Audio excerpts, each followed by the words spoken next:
आज दिल्लीतील जंतर मंतरमध्ये विद्यार्थ्यांनी आनंदोत्सव साजरा केला।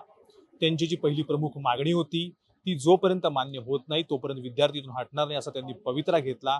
अभिजित दीपके देखील म्हणाले आणि अगदी त्याचप्रमाणे केंद्रीय शिक्षण मंत्री धर्मेंद्र प्रधान यांचा आज राजीनामा झाला। दुसरी गोष्ट म्हणजे या नीट पेपर फुटी प्रकरणामुळे आतापर्यंत जे काही 20 लोकांनी प्राण गमावलेत त्यांच्या कुटुंबियांना 1 कोटी रुपये देण्यात यावे आणि या आंदोलनामध्ये सहभागी झाले। या आंदोलनामध्ये काही गालबोट लागलं, त्याचबरोबर पोलीस आणि आंदोलनकर्त्यांच्या मध्ये झटापटी झाली, मारहाण झाली, त्यांच्यावरील देखील गुन्हे जे आहेत ते मागे घेण्यात यावे। ह्या सर्व मागण्या आज केंद्राने मान्य केल्या। तत्पूर्वी हे आंदोलन 1 महिन्यापूर्वी सुरू झालं ते नीट पेपर फुटी प्रकरणामुळेच। खरं त्या प्रकरणामुळे महाराष्ट्रातील आतापर्यंत 13 जणांना ताब्यात घेतलेलं आहे। केंद्र सरकारकडून फास्ट ट्रॅक वरती चालवण्याची जी आहे ती प्रोसिजर करण्यात येणार आहे। मात्र यासाठी राज्याची मान्यता, त्याच्यानंतर हे कोणतं बेंच वापरणार आहे, त्याचे वकील, प्रोसिजर, त्यांची जागा, ह्या सगळ्या गोष्टी आणि त्याचे निकष काय काय असणार आहेत, तपास यंत्रणा कशा पद्धतीने काम करणार, या सर्व गोष्टी ज्या आहेत त्याची देखील आता तयारी सुरू आहे।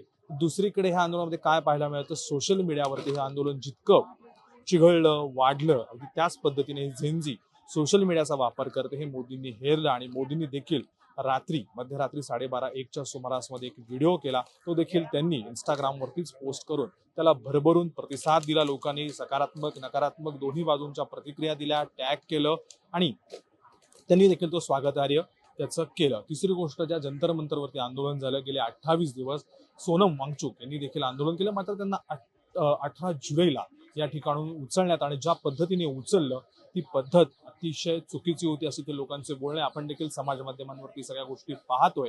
आणि 20 तारखेला त्यांनी संसदेवरती शांततेचा मोर्चा काढू असं आवाहन केल्यानंतर सर्व तरुण या ठिकाणी जंतर मंतरवरती जमले। हे झेंझी युवक होते, यांच्याकडे कल्पक शक्ती आहे। ज्या पद्धतीने पोस्टर्स बनवले, ज्या पद्धतीने कमेंट्स पास केल्या, ज्या पद्धतीने त्यांचा मेसेज द्यायचा आहे ती त्यांनी पद्धत वापरली, हे सर्व सोशल मीडियावरती माध्यमांवरती दखल घेण्याला भाग पाडलं। गेले 28 दिवस अभिजित दीपके हे येतात, एक मीम पेज तयार करतात, कॉकरोच जनता पार्टी CJP, हे खरं मीम्स पेज तयार होतं। हे का तयार होतं? कारण भारताचे चीफ जस्टिस ऑफ इंडिया चे चीफ जस्टिस सूर्यकांत दास आहेत, त्यांनी या येथील तरुणांना झुरळ म्हणून संबोधलं। इथूनच अमेरिकेतून एक युवक होतो, आभासी पार्टी तयार करतो, मात्र ती पार्टी तयार झाल्यानंतर त्याचं मूर्तरूप येतं आणि हे संपूर्ण देशाने पाहिलंय। कारण याच दिल्लीमध्ये शेतकऱ्यांनी आंदोलन केलं, 13 महिने वाट पाहिली, लाखो शेतकरी ह्या दिल्लीमध्ये 13 महिने तळ ठोकून होते, त्यातील शेकडो जणांनी आपले प्राण गमावले। शहाजबागमध्ये देखील असंख्य महिला होत्या, त्यांनी देखील आंदोलन केलं, मात्र त्यांना देखील यश आलं नाही। नवीन संसद ज्यावेळेस ओपनिंग केलं त्यावेळेस तेथील भारतातील खेळाडूंना जे आहे ते फरफटत नेलं, कुस्तीपटूंना।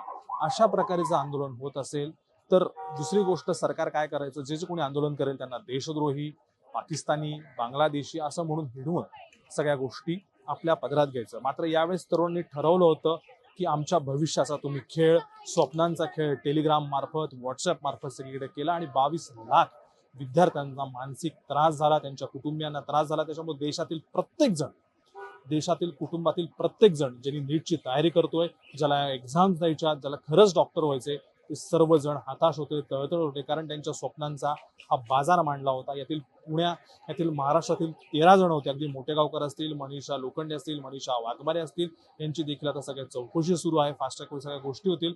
मात्र या नीट पेपर प्रकरणामुळे संपूर्ण देश युवकांच्या बाजूने उभा राहिला आणि युवक देखील मागे हटला नाही। त्यांना कोणता झेंडा नव्हता, कोणता चेहरा नव्हता, कोणतं वाक्य नव्हतं, फक्त धर्मेंद्र प्रधान यांचा राजीनामा या एका अटीमुळे हा युथ आज जंतर मंतरवरती होता।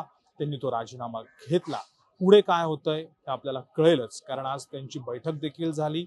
केंद्रीय मंत्री JP नड्डा, राजेंद्र सिंह, त्याच्यानंतर सौरभ दास, रांका यांनी आज दुपारी पत्रकार परिषद घेतली आणि जंतर मंतरमधील तरुणांना जे आहे ते आपापल्या घरी जाण्यास सांगितलं। आंदोलन संपलेलं आहे। मात्र या आंदोलनाने काय झालं तर या आंदोलनाने अमित शहा, मोदी यांची काही मनामध्ये एक भीती होती ती देखील दूर झाली।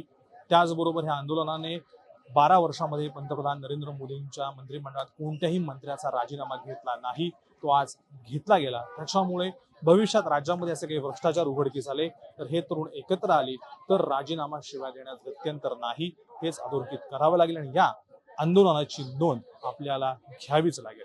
व्हिडिओ जर्नलिस्ट ऋषिकेशसह मी प्रीतम पुरोहित, डिजिटल प्रभात, नवी दिल्ली.